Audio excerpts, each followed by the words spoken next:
Ok, vamos iniciar nosso estudo de João, capítulo 19. Já estamos chegando quase ao fim do livro, depois desse estudo muito rico do livro de João, o mais desafiador, mais difícil dos quatro evangelhos, na minha opinião, mas um livro muito rico, que apresenta Jesus do começo ao fim, para quem ele é, o nosso eterno Deus, Senhor e Salvador. E hoje vamos falar sobre a crucificação dele. Eu quero fazer alguns comentários iniciais e depois vamos ler a primeira parte do capítulo. Lembramos que ao longo do livro, várias vezes Jesus falou sobre a sua hora. Primeiro ele falou que a hora não tinha chegado, e várias vezes isso. Depois, chegando pertinho da crucificação, ele fala a hora chegou. E começa a preparar os discípulos para a circunstância deles na ausência de Jesus. E agora, de fato, a hora chegou. Chegou o momento de Jesus ser rejeitado, crucificado, sofrendo na cruz por causa dos pecados de todos nós. Nesse momento, o inimigo e os seus aliados, que são vários até religiosos, atacaram com força. Jesus está no seu momento num sentido mais vulnerável e o diabo gostaria muito de vencer Jesus. Outros que talvez nem entendiam que estavam sendo servos do diabo também queriam se livrar de Jesus, da sua autoridade, da sua palavra, da sua popularidade com algumas pessoas. E o próprio Jesus está angustiado. Observamos isso até mais ainda nos outros relatos do Evangelho que falam, por exemplo, sobre as orações no jardim. Mas ele está sofrendo, mas ele sabe que está cumprindo a sua missão, glorificando o Pai, abrindo acesso à vida eterna para os seres humanos. E assim, mesmo sendo um momento de angústia, Jesus está determinado a cumprir sua missão. Um dia muito escuro, até simbolicamente, vendo isso nas 3 horas de escuridão, enquanto Jesus estava na cruz. Mas um dia é necessário para cumprir o plano de Deus, para estender a salvação a todas as nações. Jesus veio para isso e ele cumpre com perfeita fidelidade a sua missão. Então é isso que nós vamos ver no capítulo 19. Agora vamos iniciar com a leitura aqui, depois várias perguntas e vários voluntários para ajudar com as perguntas hoje. Capítulo 19, a partir do versículo 1. Estou lendo da revista e atualizada. Então, por isso, Pilatos tomou a Jesus e mandou açoitá-lo. Os soldados, tendo tecido uma coroa de espinhos, puseram-lhe na cabeça e vestiram-no com um manto de púrpura. Chegavam-se a ele e diziam: Salve, rei dos judeus! E davam-lhe bofetadas. Outra vez saiu Pilatos e lhes disse: Eis que eu vou-lo apresento para que saibais que eu não acho nele crime algum. Saiu, pois, Jesus, trazendo a coroa de espinhos e o manto de púrpura. Disse-lhe Pilatos: Eis o homem. Ao verem-no, os principais sacerdotes e os seus guardas gritaram: Crucifica-o! Crucifica-o! Disse-lhes Pilatos: Tomai-o vós outros e crucificai-o, porque eu não acho nele crime algum. Responderam-lhe os judeus: Temos uma lei, e de conformidade com a lei, ele deve morrer, porque assim mesmo se fez filho de Deus. Pilatos, ouvindo tal declaração, ainda mais atemorizado ficou. E tornando a entrar no pretório, perguntou a Jesus: De onde és tu? Mas Jesus não lhe deu resposta. Então Pilatos o advertiu: Não me respondes? Não sabes que tenho autoridade para te soltar e autoridade para te crucificar? Respondeu Jesus: Nenhuma autoridade teria sobre mim, se de cima não te fosse dada. Por isso, quem me entregou a ti, maior pecado tem. A partir deste momento, Pilatos procurava soltá-lo, mas os judeus clamavam: Se soltas a este, não és amigo de César. Todo aquele que se faz rei é contra César. Ouvindo Pilatos estas palavras, trouxe Jesus para fora e sentou-se no tribunal, no lugar chamado Pavimento, no hebraico, Gabatá. E era apareceve Pascal, cerca da hora sexta, e disse aos judeus: Eis aqui o vosso rei. Eles, porém, clamavam: Fora, fora, crucifica-o, disse-lhes Pilatos. Hei de crucificar o vosso rei? Responderam os principais sacerdotes: Não temos rei senão César. Então Pilatos o entregou para ser crucificado. Ok, bastante coisa aqui, e como sempre, nós vamos ver alguns pontos só. Boa parte do propósito desses estudos é de incentivar a sua leitura em casa, seu estudo em casa. Por isso que eu mando as perguntas antes das aulas, porque não dá, em espaço de 45 minutos, mais ou menos, de aula, a ver tudo que tem no texto. Mas várias coisas vamos observar agora. E a primeira pergunta para Josias: Josias, o que Pilatos mandou fazer com Jesus e como os soldados fizeram para cumprir essa ordem? Pilatos mandou açoitar Jesus. Os soldados, além de açoitar, melhoraram um pouco a ordem. Eles colocaram uma coroa de espinhos em sua cabeça e um manto de púrpura, zombando dele como rei dos judeus, conforme ele declarou. Ok, exatamente. Parece que eles ficaram empolgados demais aqui. Sugere um certo prazer no sofrimento dos outros, um certo prazer em deixar alguém sofrer. E os soldados mostraram isso. Não ficou claro se isso foi feito em um lugar visível para a multidão, mas com certeza teria agradado algumas pessoas da multidão que estavam desejando o sofrimento e a morte de Jesus. E mostra para nós Jesus até em silêncio, aguentando todo esse sofrimento, justamente para nos salvar. E a pergunta 2 para Bruno. Bruno, como Pilatos tentou novamente resolver o caso sem dar sentença de morte para Jesus? E como foi a reação dos judeus? Aceitaram a proposta? Então, Pilatos tentou novamente libertar Jesus, oferecendo, aliás, fazendo uma proposta de escolha, né, de libertar Jesus ou um assassino, Barrabás, né? Eles tinham a tradição de libertar, soltar um prisioneiro durante a Páscoa, mas os judeus não aceitaram e pediram a crucificação de Jesus. Ok. E nisso, novamente, ele declara a inocência de Jesus. Pilatos, inclusive, acho que falou 3 vezes aqui em João que Jesus era inocente. Versículo 4, não acho nele crime algum. Versículo 6, não acho nele crime algum. E até voltando para capítulo 18, ele já tinha dito no versículo 38, não acho nele crime algum. A- Até existe uma certa simetria no escrito de João, que nós temos Pedro, apóstolo de Jesus, que nega Jesus 3 vezes, e Pilatos afirma a inocência de Jesus 3 vezes. Um, Nenhum dos dois fazendo certo nesse momento, porque Pilatos estava ainda fugindo da responsabilidade, e Pedro, obviamente, errou quando ele negou Jesus. Foi na segunda vez que ele até falou para os próprios judeus crucificar Jesus. Então, vocês podem crucificar. Eu não vou mandar crucificar um homem inocente. É a implicação do que ele está dizendo, mas eles não aceitaram essa proposta. Ainda insistiram que ele fosse morto pelo crime de se dizer filho de Deus. Até ele fala de se fazer filho de Deus na revista atualizada. Como se Jesus tivesse tomado para si essa posição. Em contraste com as palavras de Paulo em Filipenses 2, que Jesus, sendo igual a Deus, se esvaziou e assumiu a forma humana. Então, ele se tornou filho do homem, justamente para nos salvar. E não estava tomando para si nada de honra, ele já merece a honra. E voltaria para ser glorificado com o Pai. Ok, pergunta número 3. Rosana, como Pilatos mostrou seu medo de autoridades maiores?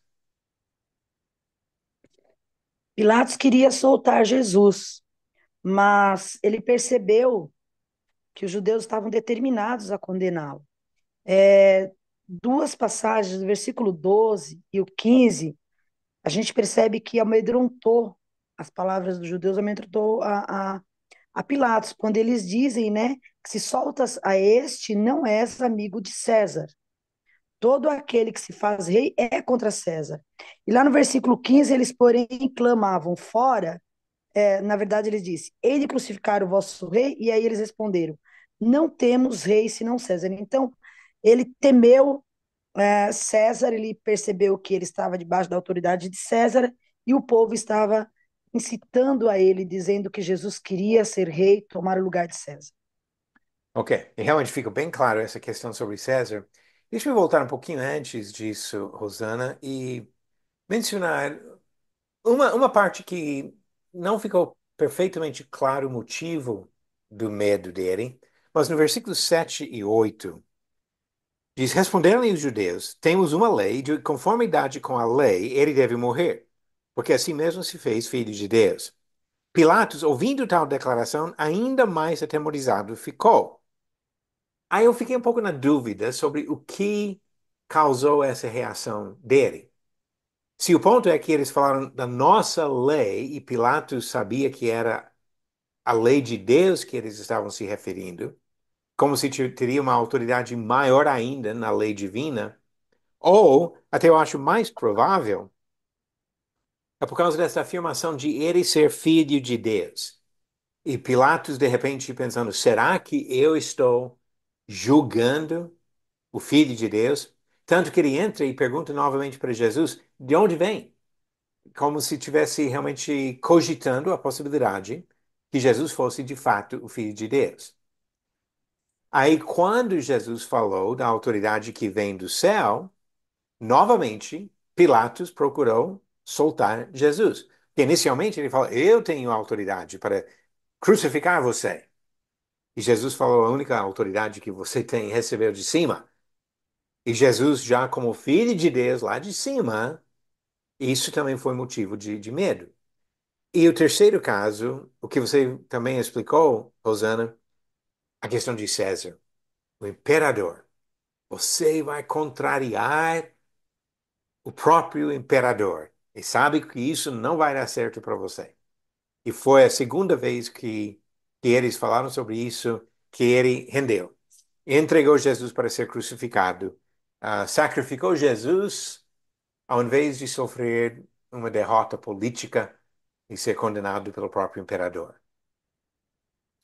Ok, obrigado, Rosana. Agora, pergunta número 4, depois da próxima leitura. A pergunta vai para a Beca, mas vamos primeiro ler do 17 ao 27.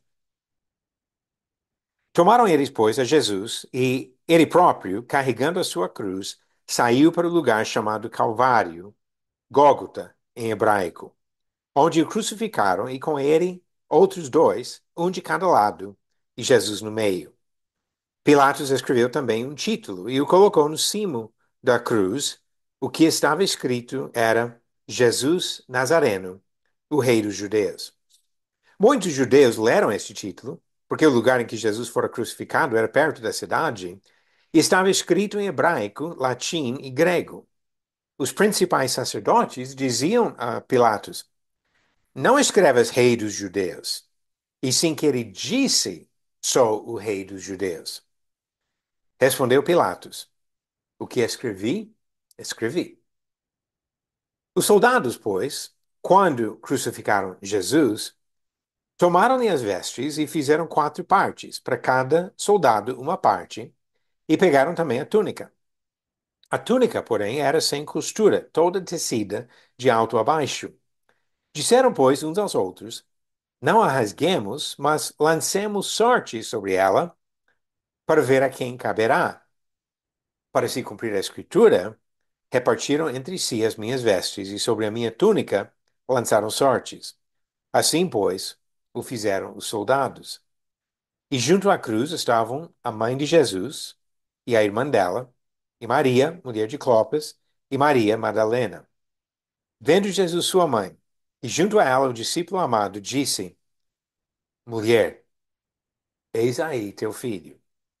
Depois disse ao discípulo: Eis aí tua mãe. Dessa hora em diante, o discípulo a tomou para casa.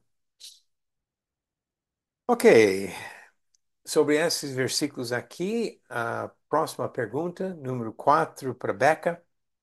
5 partes aqui, Beca, sobre a crucificação de Jesus. Onde foi feita? No lugar chamado Gólgota. Tá bom, Foi, Calvário, Gólgota, que significa lugar da caveira, como diz Marcos 15, explicando o termo. Foi crucificado por quem? pelos soldados romanos, a mando de Pilatos. Ok. E com quais outras pessoas condenadas? Entre dois ladrões. Ok.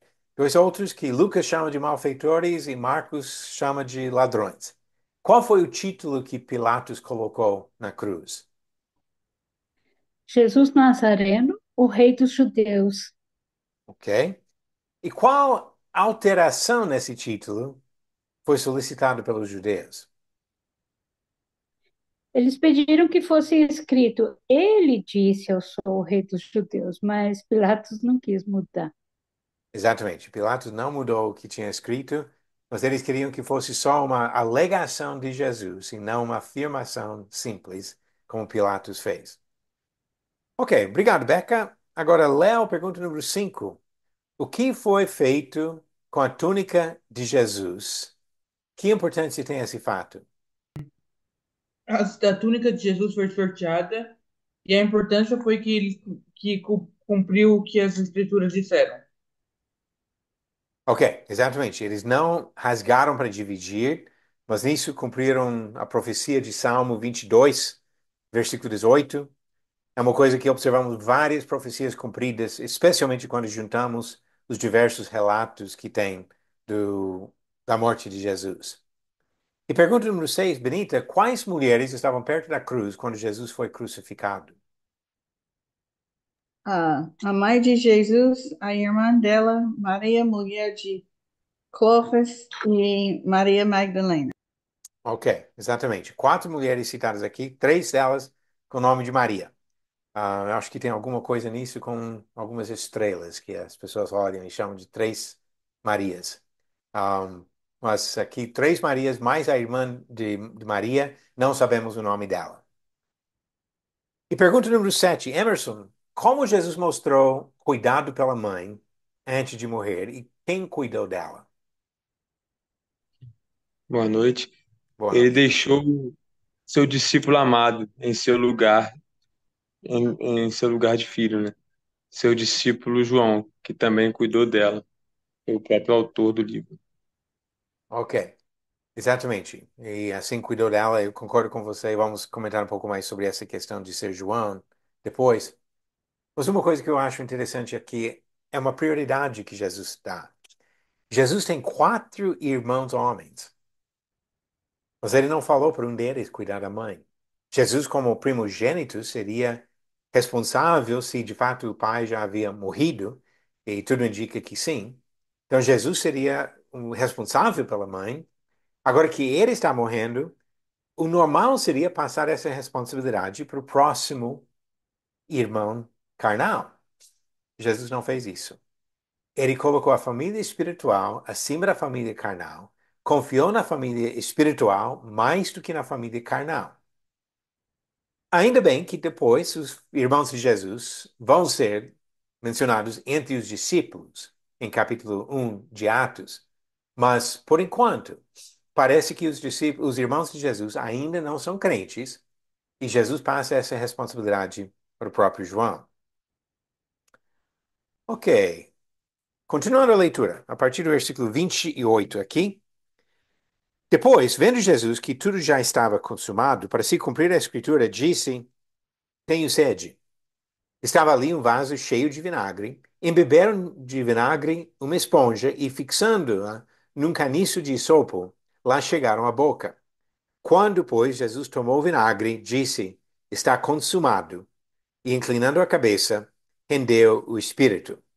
Só uma pequena observação aqui antes de continuar a leitura, que não entra nas perguntas. Dizem que um caniço de esopo teria mais ou menos 50 centímetros de comprimento.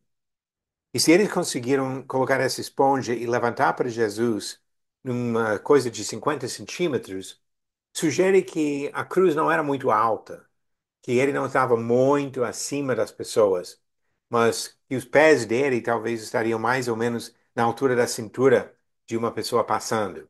Então, até dá uma ideia de proximidade ao sofrimento, de não de uma coisa distante, de olhar de longe, mas de estar pertinho, vendo esse sofrimento de Jesus. Continuando no versículo 31. Então os judeus, para que no sábado não ficassem os corpos na cruz, visto como era a preparação, pois era grande o dia daquele sábado, rogaram a Pilatos que se lhes quebrassem as pernas e fossem tirados. Os soldados foram e quebraram as pernas ao primeiro e ao outro que com ele tinham sido crucificados. Chegando-se, porém, a Jesus, como vissem que já estava morto, não lhe quebraram as pernas. Mas um dos soldados lhe abriu o lado com uma lança e logo saiu sangue e água. Aquele que isto viu testificou, sendo verdadeiro o seu testemunho. E ele sabe que diz a verdade, para que também vós creais. E isto aconteceu para se cumprir a Escritura: nenhum de seus ossos será quebrado. E outra vez diz a Escritura: eles verão aquele a quem traspassaram. Ok, perguntas sobre esses versículos aqui. Pergunta número 8 para Rosana.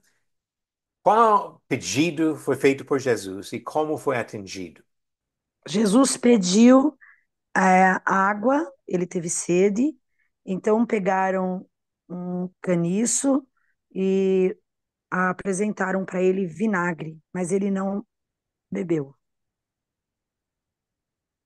Ok. Ele não bebeu quando foi oferecido para ele antes. Alguma coisa aqui diz que não bebeu desta vez? Talvez eu perdi alguma coisa. Bom, eu me baseei, não foi aqui, foi em Certo. Mateus, ele não bebeu, Ok. mas não sei. Só para completar a ideia, parece que eles ofereceram para ele vinagre ou vinho no início da crucificação e ele recusou. Que seria uma coisa para aliviar um pouco a dor, e Jesus recusou e passou por todo o sofrimento.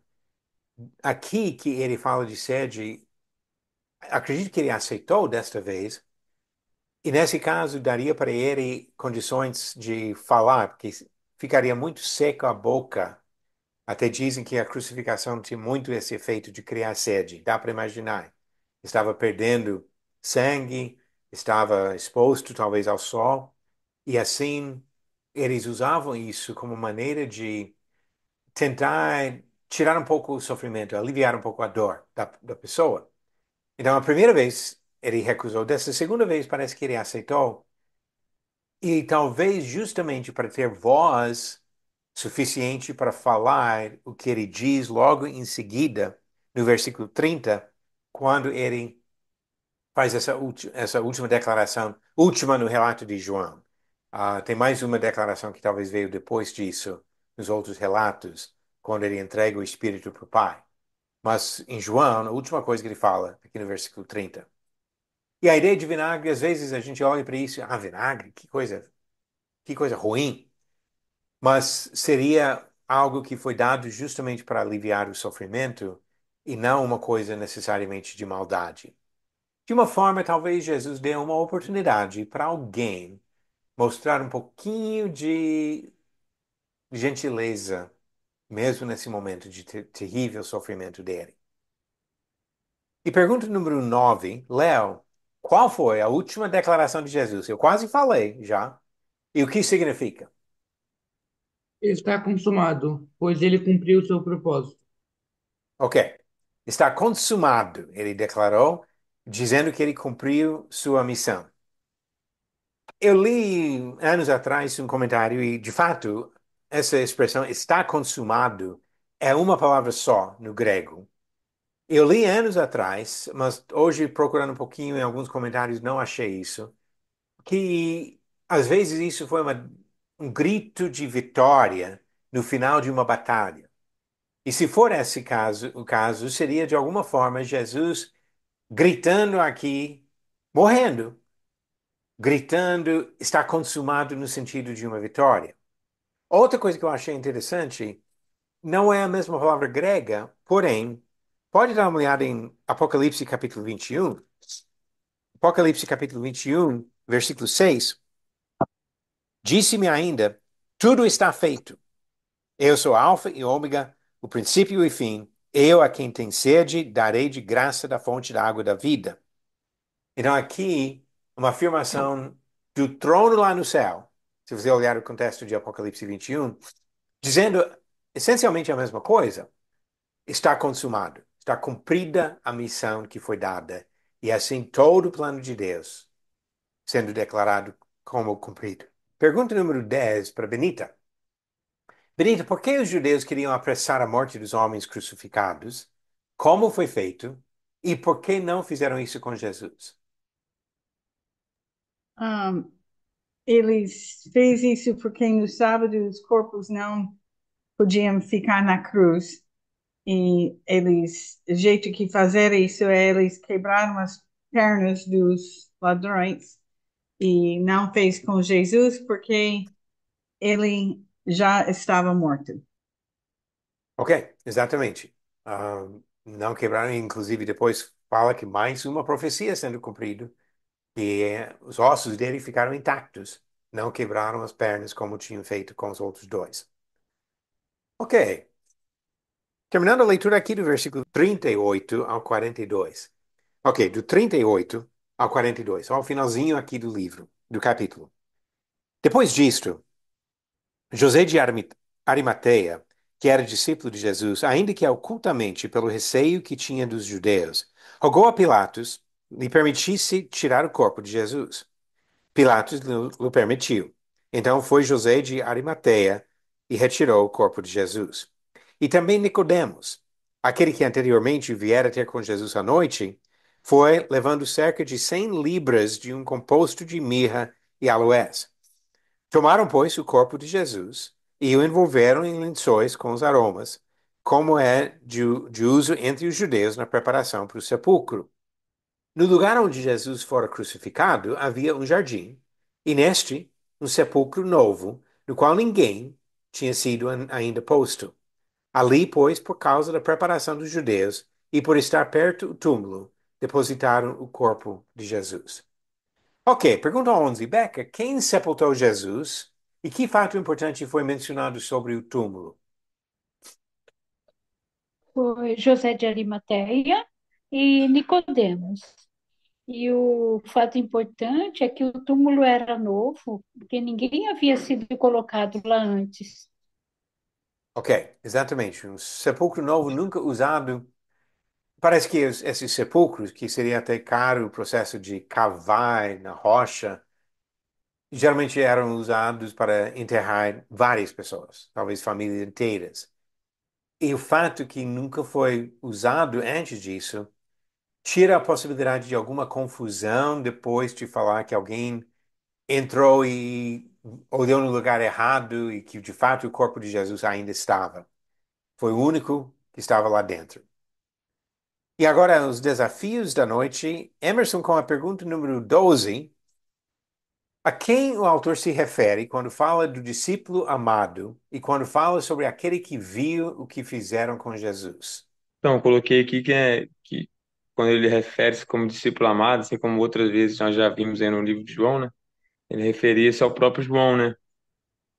Refere-se a si mesmo, ao autor do livro, né? E Uhum. quando ele fala sobre aquele que viu o que fizeram com Jesus, eu confesso que esse versículo, quando eu li a primeira vez, passou batido esse versículo. Eu nem tinha visto que ele falava isso, né? Aí depois eu vi, é interessante quando a gente lê assim, às vezes uma coisa a gente não nota, né? Aí eu voltei para ler melhor, né? Pelo que parece aqui, ele refere-se a si próprio também, né? Ele fala do seu testemunho para que cresçam os ouvintes e os leitores seus, pois ele tinha sido uma testemunha ocular do acontecido. E Sim, eu lembro também que no final do livro, não sei se eu vou achar aqui, mas ele fala em João 21, 24, fala assim: Este é o discípulo que testifica dessas coisas e as escreveu, e sabemos que o seu testemunho é verdadeiro. Então, é uma palavra semelhante, né, a esse versículo aí da pergunta. sim, concordo com você. quase todo mundo aceita que João fala de si mesmo quando ele fala sobre o discípulo amado. E aqui, quando ele fala, reforçando o fato de ser testemunha ocular. Dos quatro relatos do Evangelho, dois foram escritos por testemunhas oculares. E os outros dois, por homens, obviamente, inspirados pelo Espírito Santo, mas pelo menos não temos informações de estarem presentes para observar essas coisas. Ok. E pergunta número 13, Josias. Aqui foi uma curiosidade, porque essa palavra grega que eu cito aqui aparece bastante vezes, acho que umas 50 vezes no Novo Testamento. Mas João só usa a palavra três vezes em cinco livros que ele escreveu. Só três vezes que ele usa esta palavra. Eu citei aqui cada versículo e como é traduzida na revista atualizada pode ser um pouco diferente em outra versão. Agora, eu queria que você comentasse sobre cada um desses textos, quem está recebendo quem, basicamente, para ver o significado e a importância disso. A palavra em si, ela tem a ver muito com uma pessoa de proximidade, talvez até sócio. A questão é figurada, é mais usada para a questão de aceitar ou reconhecer que a pessoa é o que ela está afirmando ser, revelando uma certa intimidade. No capítulo 1, versículo 11, fala que os judeus, seu próprio povo, não o receberam, não aceitaram nem reconheceram quem ele era, quem ele é. Então aí já tem essa rejeição. Esperavam tanto, mas quando chegou rejeitaram, não aceitaram. Sim. Em João 14:3, receberei, o próprio Jesus Cristo receberá os seus, que é a questão. E no 19:17 fala que os soldados pegaram ele, no caso, pegaram ele e executaram. Questão fisicamente mesmo, só de estar próximo e executando suas ordens. Ok? Realmente. E você comentou um pouco sobre a ideia de uma associação nessa palavra. A palavra aqui do que eu pesquisei é uma palavra meio forte, que tem a ideia de uma coisa de propósito, uma coisa decisiva. Então, eles não receberam Jesus. Jesus diz: Eu vou receber os discípulos, e a ideia é de receber para permanecer com eles. Então, receber Jesus, João capítulo 1, o que os judeus não fizeram, não é apenas uma coisa superficial, mas a ideia de receber para fazer parte da sua vida. E Jesus ia receber os discípulos para fazer parte da vida eterna dele. Os soldados recebem Jesus no sentido que agora ele não vai sair da presença deles. Ele continua com os soldados até levando até o ponto de crucificar. Só curiosidade sobre uma palavra relativamente rara nos escritos de João. E a pergunta 14, Bruno, sobre Nicodemos. A última vez que encontramos esse nome aqui no capítulo 19, nós já encontramos outras duas vezes. Então eu pedi para identificar todas as citações no livro de Nicodemos e comentar sobre o envolvimento que ele tem com Jesus. Então, a primeira citação de Nicodemos é em João capítulo 3, onde Nicodemos se encontra com Jesus à noite e falam sobre o novo nascimento. Depois, em João capítulo 7, Nicodemos defende Jesus entre os fariseus sobre o julgamento precipitado. E por último, em João 19, onde Nicodemos ajuda a sepultar Jesus e ele leva mirra e aloés. Então a gente vê que o envolvimento de Nicodemos com Jesus foi crescente, porque antes foi bem discreto e depois uma defesa pública e finalmente ajudando no sepultamento. Sim, gostei disso que você observou. Uma coisa aqui que ele assume uma postura mais aberta. Parece que foi como um discípulo oculto, como também José de Arimateia era um discípulo oculto, mas agora, nesse momento, todo mundo rejeitou Jesus, Jesus foi morto, os próprios discípulos foram espalhados, mas aparecem José e Nicodemos dizendo que nós queremos honrar Jesus até no sepultamento dele. É uma atitude bonita desses dois aqui nesse momento. E talvez nos lembre que nem todos chegam na mesma hora, nem todos chegam da mesma maneira, mas que Deus dá oportunidades, às vezes várias oportunidades, para criar e cultivar a fé, ao ponto de realmente assumir um compromisso de serviço a Ele.